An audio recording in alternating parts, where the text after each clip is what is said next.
우리가 여기서 시편 말씀 함께 보고 있는데요. 시편 3편부터 5편까지의 시편의 직접적인 배경은 천둥이 치는군요. 다 압살롬 반영에 대한 사건의 배경을 가지고 이 세 개의 시편이 적혀지게 됩니다. 특별히 이 세 시편은 다윗의 탄원시로 유명하지요. 우리가 먼저 봤던 3편 그 말씀은 노년에 그 압살롬의 반역으로 인해서 쫓겨남을 당하면서 급하게 하나님의 도우심을 호소하는 내용이 주를 이룬다면 4편의 말씀은 이미 다윗은 선왕이었던 사울 왕에 의해서 많은 고생을 했지요. 그 가운데 하나님의 도우심과 하나님이 안위해 주셨던 모든 것을 경험했기 때문에 그것을 신뢰하는 마음 가운데 하나님께서 이번에도 압살롬의 그 공격과 여러 잔당들의 그 공격 가운데서 하나님을 지켜주실 것이라는 그 신뢰가 묻어나는 그 시편이 4편의 말씀입니다. 이미 많은 것을 경험한 다윗, 압살롬에서 쫓겨남을 당하고 있지만 그가 그 순간 당황하고 호소하는 기도를 했지만 하나님을 신뢰하는 마음이 흔들리지 않고 오히려 더 단단한 믿음 가운데 하나님을 신뢰했던 다윗의 모습을 4편 말씀에서 우리가 보게 되는 거지요. 우리 신앙의 모습이 아닌가라는 생각이 들어요. 급할 때, 너무나 급한 일이 생겼을 때 그때 부르짖으며 기도하는 그 모습이 있긴 하지만 시간이 지나면서 어떻게 될까요? 나를 도왔던 하나님의 손길을 우리가 또 기억을 하는 거지요. 내가 이보다 더 힘들 때, 어려울 때에도 나를 도우셨던 그 하나님을 기억해내면서 이번에도 우리를 인도하시고 도우실 그 하나님을 신뢰하는 그 모습이 이 4편에 적혀있는 말씀입니다. 이 오늘 우리가 보게 될 이 5편은 압살롬의 반역이 터지기 직전 위기 상황을 감지한 다윗이 이제 하나님 앞에 나가서 부르짖으며 기도하는 모습이 나오는 겁니다.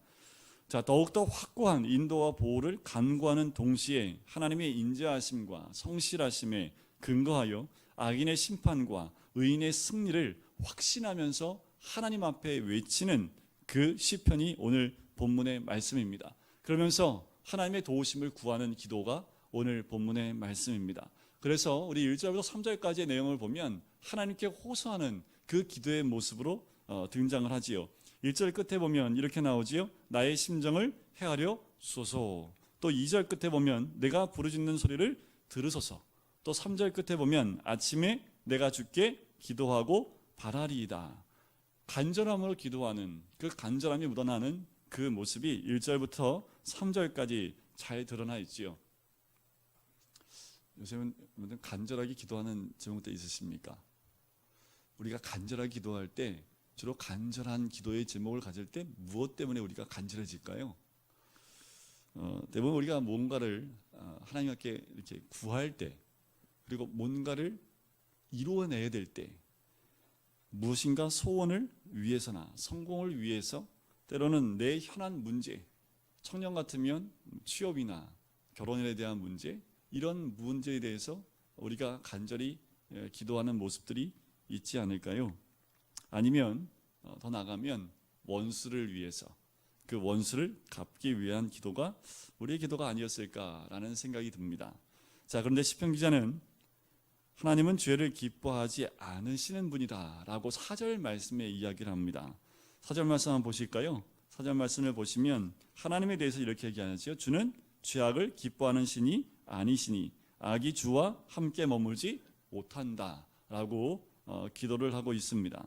자, 그 말은 무엇입니까? 의의 길로 인도하실 분이다 라고 고백을 하는 거예요. 우리 주님은 죄에 그리고 악에 대해서 전혀 원치 않는 분이기 때문에 의의 길로 인도하실 뿐만 아니라 의인과 함께하는 분이다 라고 지금 고백을 하고 있는 거지요.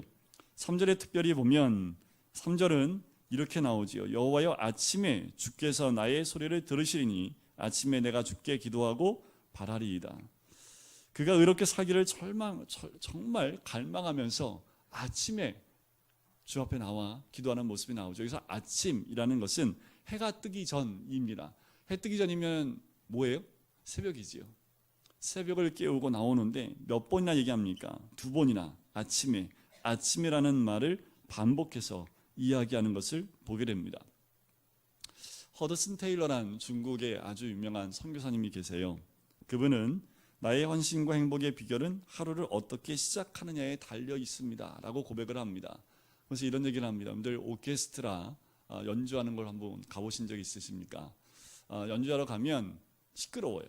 뭐가 시끄럽냐 하면 연주가 시작되기 전에 나와서 뭐 합니까? 낑낑깽깽 하면서 각자 뭐 합니까? 선율을 맞추죠. 그래서 처음에 제가 기억하기는 맞는지 모르겠지만 바이올린 가운데 수습주자가 나와서 한번 소리를 찡 내주면 이제 거기에 맞춰갖고 막 찡찡찡 막 소리가 굉장히 나지요. 혹시 연주 다 끝나고 그렇게 하는 혹시 오케스트라 본 적 있으십니까? 없지요. 거의 대부분은 시작 전에 좀 시끄럽더라도 선율을 맞춥니다. 그와 마찬가지라는 거지요. 아침에 일어나서 하나님의 뜻에 나의 생각을 맞춘 일부터 시작합니다 라고 고백하는 사람이 이 허드슨 테일러라는 그 선교사님이었습니다. 그러면 인생이 보람되고 행복해집니다. 이 고백을 했다는 것은 아침에 새벽에 주께 나와 주의 말씀으로 내 뜻이 하나님 생각과 맞는지 그것을 먼저 조율하고 하루를 시작하는 것이 굉장히 중요하다라고 이야기하는 거지요. 하나님은 죄악을 기뻐하지 않으십니다. 어떤 죄에 대해서 말씀하고 있습니까? 그 죄에 대해서 5절과 6절에 자세하게 그 악에 대해서 소개하고 있지요. 오만한 자들에 대해서 얘기합니다. 행악자들을 미워하시죠. 거짓말하는 자들, 피 흘리기를 즐기는 자들, 속이는 자를 우리 하나님은 싫어하신다고 해서 죄악과 그 악에 대해서 몇 가지 종류를 우리에게 말씀해 주고 있지요. 이들은 결국 어떤 사람인지 그들에 대한 이야기가 9절에 한 번 더 나옵니다. 9절 한번 보실까요? 같이 읽겠습니다. 시작. 그들의 입에 신실함이 없고 그들의 심중이 심히 악하며 그들의 목구멍은 열린 무덤 같고 그들의 혀로는 아첨 하나이다. 이들의 상태가 9절에 잘 나와 있지요. 이들의 모습은 이와 같다라는 겁니다. 지금 다윗이 이런 얘기하는 것은 바로 반란이 일어나기 직전에 주위에 있는 그 악한 자들이 보이기 시작을 한 거지요. 주변에 너무 많은 사람들이 압살롬에 넘어가서 다윗을 대적하는 쪽으로 움직여가고 있는 그 모습을 보고 있는 거예요. 그 가운데 이 시편기자인 다윗은 이런 결단을 합니다. 이들의 죄를 따라가지 않겠다라는 겁니다.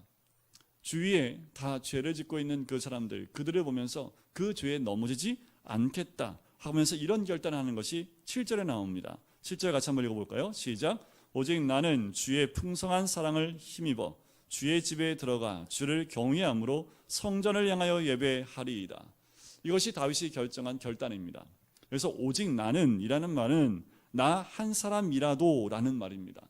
다 죄 가운데 그 죄 가운데 악 가운데 있는 사람이 할지라도 나 하나만이라도 주의 풍성한 사랑을 힘입어 주의 집에 들어가 주를 경외함으로 성전을 향하여 예배하겠다라고 이야기하는 겁니다. 이 한 사람으로 이 한 사람이 복 있는 사람이지요. 모두가 죄악 가운데 있다 할지라도 이 한 사람 때문에 하나님이 이 땅을 회복시켜주는 은혜가 임하게 되는 겁니다. 하나님께서 진정 이런 사람을 찾고 계시고 또 지금도 찾는 사람이 이와 같은 사람입니다. 그래서 오늘 말씀을 준비할 때 이런 생각을 했어요. 오늘 예배 나오신 분들이 오직 나구나 라는 고백이 있으시길 주를 완전히 축원드립니다. 그래서 거기다 자기 이름을 넣는 거지요. 제가 좋아하는 건데 오직 누구누구는 주의 풍성한 사랑을 힘입어. 그래서 자기 이름을 넣어보시는 거예요. 오직 정규는 주의 풍성한 사랑을 힘입어 주의 집에 들어가 주를 경외함으로 성전을 향하여 예배하리이다. 이 세상은요, 이렇게 주님 앞에 나와서 예배하는 한 사람 때문에 변화됩니다. 가정은 이렇게 주님 앞에 나와 모든 상황 가운데 풍성한 주의 은혜 가운데 나아가 주를 향하여 성전을 향하여 예배하는 그 한 사람 때문에 가정이 변화됩니다. 이 주께 나와 하나님을 향하여 예배드리는 이 한 사람 때문에 나라가 변화되는 거지요. 여러분들 링컨 아시죠? 미국 역사상 가장 위대한 대통령으로 존경받는 사람입니다. 링컨 대통령이 했던 가장 큰 일이 뭡니까? 노예 해방이었죠. 그래서 전쟁이 났습니다. 북쪽과 남쪽이 전쟁이 났습니다. 그런데 그거 아십니까? 처음에 전쟁하고 난 다음에 1년 동안은요 계속 집니다. 이긴 적이 없어요. 그래서 내용에 의하면 링컨 대통령이 몸무게가 83kg였는데 1년 동안 57kg까지 몸무게가 빠질 정도로 극심한 스트레스를 받았다고 그래요. 그런 와중에 1년 만에 승리의 소식이 딱 들어옵니다. 참모들이 들어와서 이렇게 얘기를 했대요. 각하, 이제부터 아무 염려하지 마십시오. 하나님은 항상 우리 편입니다. 하나님은 항상 우리 북군 편입니다 라고 참모가 얘기를 했대요. 그때 이 링컨이 정색을 하면서 얘기했던 그 내용이 참 유명한 말씀으로 남습니다. 내가 염려하고 마음에 걱정하는 하나는 내가 정말 하나님 편에 바로 서 있는가 하는 것입니다. 내가 하나님 편에 서 있으면 하나님은 항상 내 편이 되십니다. 하나님은 성경의 다윗을 통해서 내게 이 놀라운 진리를 깨닫게 해 주셨습니다. 평소에 이런 생각을 갖기는 쉬울지 모르지만 전쟁에서 매번 질 때마다 그때마다도 이런 생각을 갖고 있다는 것은 쉽지 않지요. 이 링컨은 이 교훈을 다윗에게서 배웠다라고 이야기합니다. 오늘 시편이 누가 썼다고요? 다윗이 쓴 시편이지요. 주를 경외함으로 성전을 향하여 예비하는 사람, 그 사람은 세상 사람과 소원이 다르겠지요. 하나님께 나와 예배드리고 하나님을 향하여 성전을 향하여 나오는 그 사람들은 세상 사람들 갖고 있는 소원과 좀 다르겠지요. 늘 하나님을 경외하는 자리에 있기 때문에 삶의 주인이 하나님임을 인정하기 때문에 세상 사람과 소원이 다를 수밖에 없는 거지요. 왜요? 늘 중심에 누가 있기 때문에요? 우리 주님이 있기 때문에. 늘 중심에 말씀이 있기 때문에 세상에서 원하는, 세상 사람들이 원하는 그 소원이 아니라 주의 뜻 가운데 내 뜻이 맞춰져 있는 거지요. 워치만 리라는 중국의 굉장히 유명한 그리스도인이 한 명이 있습니다. 어느 날 이 워치만 리가 기차를 타고 여행을 하고 있었는데 중국 사람들은 여행하면서 이게 마작을 하나 봐요. 이게 마작을 하는데 마작을 하면 이제 사람들이 웅성웅성 이렇게 모여서 막 구경을 하고 있는 상황이랍니다. 그때 마작을 한 사람이 워치만 리한테 이렇게 얘기했대요. 당신도 돈 있으면 와서 함께 합시다. 그랬더니 워치만 리가 이렇게 대답을 했답니다. 마작놀이 하던 워치만 리는 이미 죽었어. 세상 것에 당신들이 바라는 세상에 내 마음을 둘 만한 것이 이제 없다라는 그 고백이지요. 워치만 리의 이 고백은 이제 세상에서 원하는 정욕을 따라가지 않고 주님이 원하시는 그 뜻대로 살아가겠다라는 그 고백의 마음이기도 합니다. 우리가 악한 세상 탓하며 살 필요가 없지요. 세상 사람이 다 그렇게 사니까 나도 그렇게 삽니다 라고 말할 수 없습니다. 악한 자의 형통을 보면서 또 부러워해도 안 된다라는 거지요. 예를 한번 들어볼까요? 우리가 악한 사람을 부러워하지 말아야 될 이유가 뭐냐면, 여러분들 교통 이렇게 운전하시면 교통 잘 지키시잖아요, 그죠? 우리 그래도 그리스도인인데, 그죠? 과속도 안 하고 내 거리에서 오면 빨간불 들어오면 딱 쓰고 교통 진짜 잘 지키잖아요, 그죠? 그러다가 한번 어길 때가 있지요, 그죠? 근데 참 재밌는 거 뭐냐면 한 번도 어기지 않다가 한 번 어겼는데 그게 딱 걸려요. 그러면 이제 교통경찰한테 그 얘기를 하지요. 사실 말이죠, 저는 법규를 너무 잘 지키는 사람인데 오늘 실수했다고. 그러면 용서해 주나요? 걸리는 사람마다 다 똑같은 그런 말을 하지요, 그죠?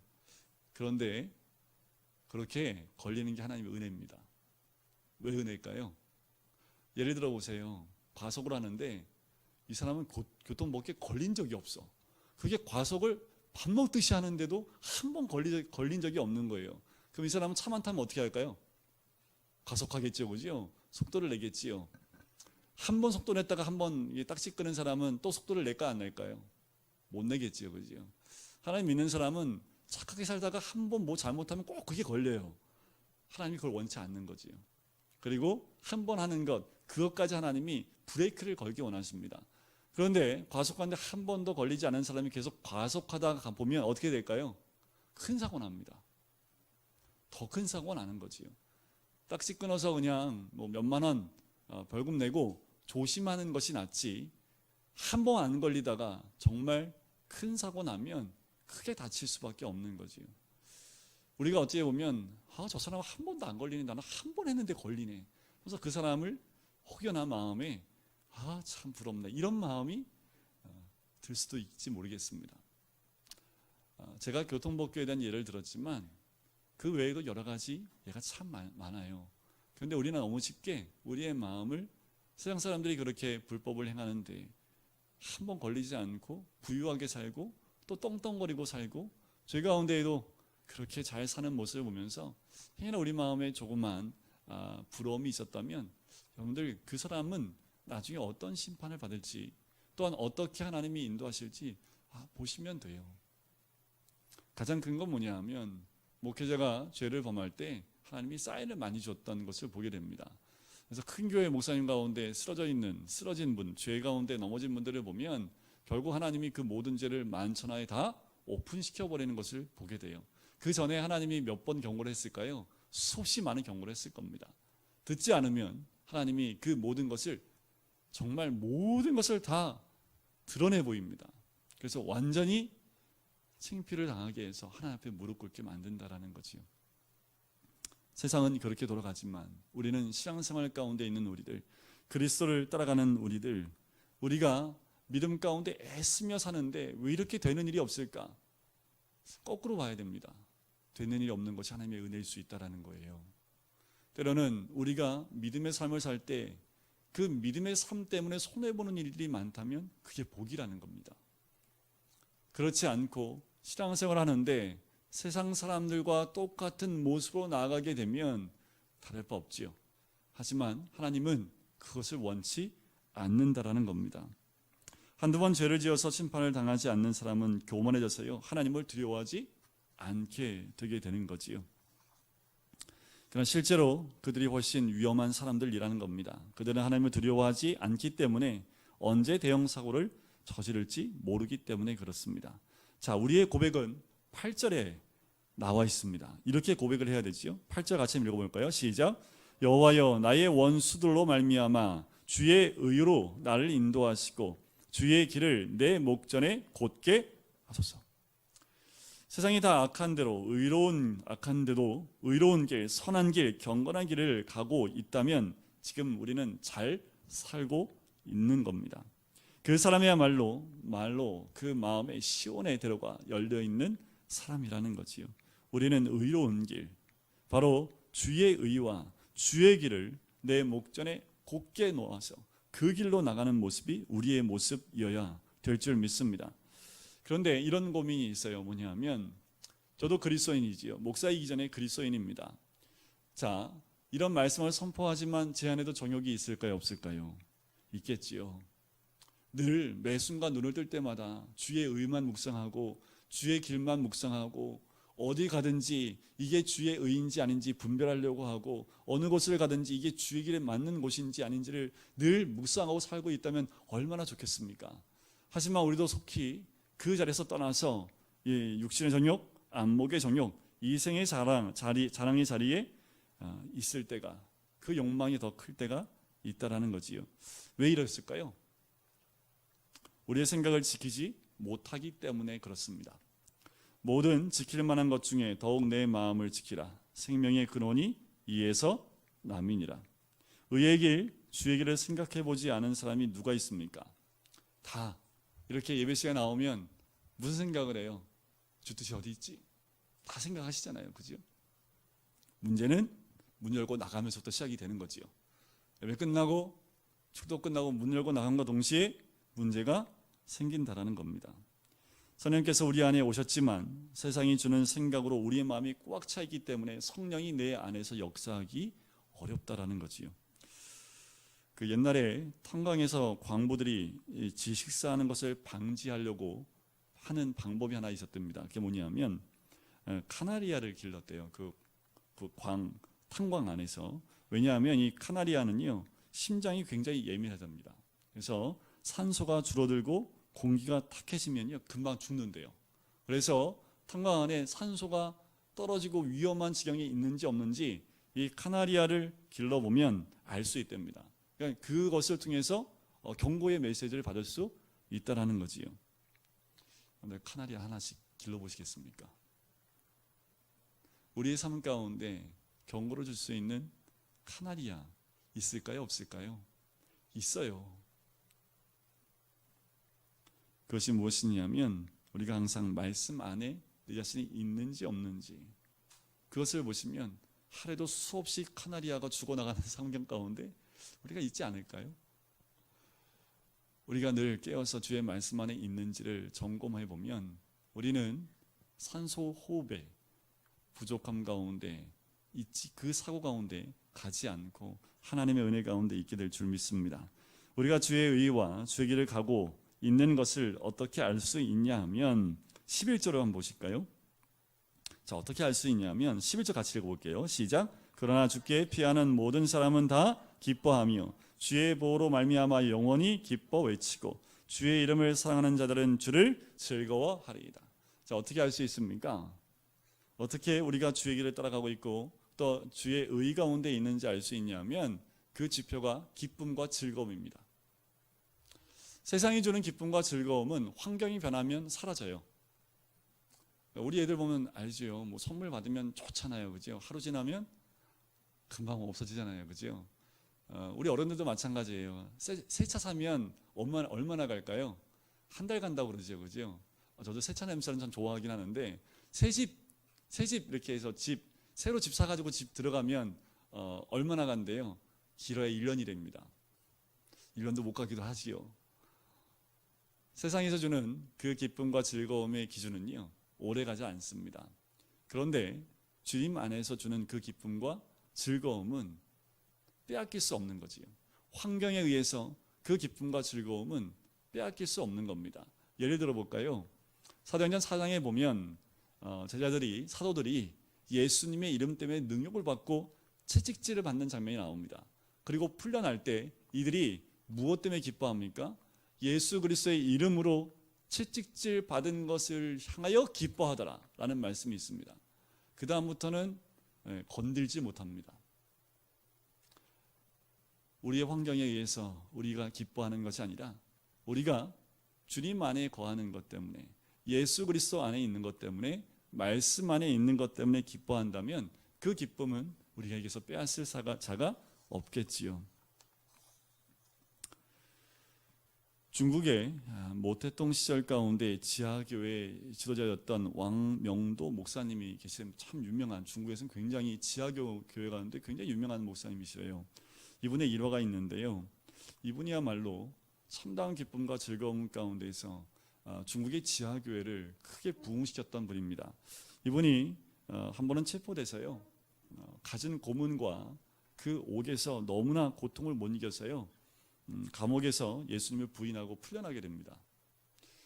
근데 목사님인데 이렇게 풀려나고 나니까 마음이 어땠을까요? 굉장히 괴로웠겠지요. 고통스러웠겠지요. 이 풀려나자마자 이 두통이 머리에서 사라지지 않더래요. 그것이 바로 주님의 징계임을 깨닫고요, 북경거리로 나왔답니다. 그래서 목에 간판을 하나 걸었대요. 이렇게 걸었답니다. 저의 이름은 베드로입니다. 저는 저를 사랑하신 저의 주님을 배신했습니다. 제 이름은 베드로입니다. 하면서 울면서 사람들 앞에서 외치고 다니기 시작했대요. 나는 베드로입니다. 예수님을 배신한 베드로입니다. 다시 붙잡히게 됩니다. 그리고 감옥에 갇혀서요, 19년 동안 감옥 생활을 하게 됩니다. 그런데 이분의 이 모습에 큰 영향을 받은 사람들이 지하교회의 리더로 성장하기 시작을 합니다. 많은 지도자들이 이 목사님 때문에 세워졌고 또 기적적인 하나님의 임재 가운데 지하교회가 급속도로 부흥하게 되는 그 시작점이 이 목사님의 이 모습으로부터 시작됐답니다. 19년 지난 다음에 목사님이 풀려났대요. 그리고 사람들이 질문을 했답니다. 어떻게 그 무서운 고난 가운데서 이겨낼 수 있었습니까? 라고 질문을 했는데 이분이 웃으며 대신 찬송을 부르고 싶다고 얘기하셨대요. 이분의 모습은요, 손 마디마디가 다 뒤틀려 있었다고 합니다. 사모님은 눈을 실명을 해서 앞을 볼 수 없는 상황이었고요. 그런데 이 목사님이 불렀던 찬양이 이 찬양이었답니다. 나의 갈 길 다가도록 예수 인도하시니 내 주 안에 있는 긍휼 어찌 의심하리요. 믿음으로 사는 자는 하늘 위로 받겠네. 무슨 일을 만나든지 만사 형통하리라. 무슨 일을 만나든지 만사 형통하리라. 그러면서 이분이 저는 19년 동안 이 찬송을 한 번도 잊은 적이 없습니다. 이 찬송의 가사처럼 하늘의 위로가, 주님의 위로가 저에게 있었기 때문에 19년 동안 감옥 안에서 행복했습니다 라고 고백을 했답니다. 근데 행복하십니까? 감옥에 19년 동안 있었는데 이 목사님은 행복하셨대요. 그 찬송가를 그냥 부르시면서 너무너무 행복했다고. 나와 함께 하시는 주님 만사 형통하겠네. 그 찬양을 부를 때마다 함께 하시는 그 하나님, 이 목사님은 그 감옥을 그냥 자기 발로 걸어 들어간 거 아닙니까? 그것이 주의 의였고 주의 길이었지요.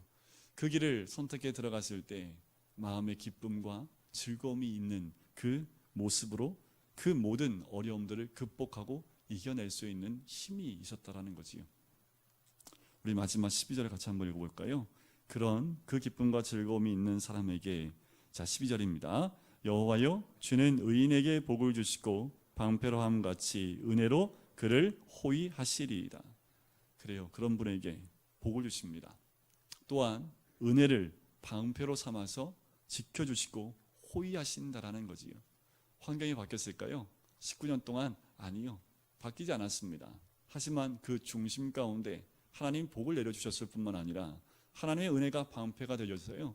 그 19년 동안 있으면서 그 마음 가운데 늘 풍족함에 있었던 그 목사님의 모습이었다라고 이야기합니다. 우리도 모두 복을 누렸으면 좋겠습니다. 우리 모두도 그 은혜의 방패가 우리 삶 가운데 있어서요.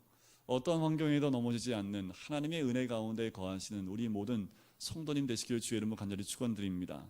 다윗이 이와 같은 모습이었다라는 겁니다.